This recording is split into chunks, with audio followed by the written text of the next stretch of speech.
దొంగల రాజ్యం దోపిడీ రాజ్యం దొంగల రాజ్యం దోపిడీ రాజ్యం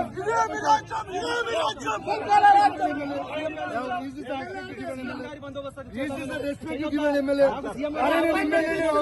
తీసుకొని వచ్చిన అరే 5 నిమిషాలలో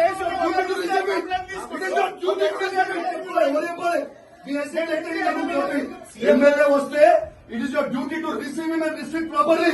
this is I'm talking about the right. This is the right of assembly. If the MLA is coming to assembly. Excuse me, SCA గారు. Excuse me. నువ్వు లేకపోతే కానీ నువ్వు ఉన్నావు. నువ్వు లేకపోతే కాదు. మీరున్నారు. నేను వచ్చాక పోడేది. ప్రోటోకాల్ ప్రకారం నీ డీజీపీ కే నేను పాసు. నువ్వు కాదు. నీ డీజీపీ కే నేను పాసు ప్రోటోకాల్ ప్రకారం. కాంగ్రెస్ పార్టీ చేస్తావా చెప్పు. కాంగ్రెస్ పార్టీ కనుగొప్పుకుంటావా? సీఎం రేవంత్ రెడ్డి గారి మీద ఇంటెలిజెన్స్ ఐజీ శివధర్ రెడ్డి గారి మీద కేసు బుక్ చేయాలని పిటిషన్ ఇస్తా ఉన్నాను. ఎందుకంటే నా ఆఫీస్ బంజారాహిల్స్ రోడ్ నెంబర్ 12 లో ఉంది. ప్లస్ మా పార్టీ ఆఫీస్ కూడా బంజారాహిల్స్ లో ఉంది. They are tapping our phones. They are it is ప్రైవసీకి మాకు భంగంగా కల్పిస్తా ఉన్నారు. ఖచ్చితంగా ఎఫ్ఐఆర్ బుక్ చేయాలి సీఎం గారి మీద శివధర్ గారు.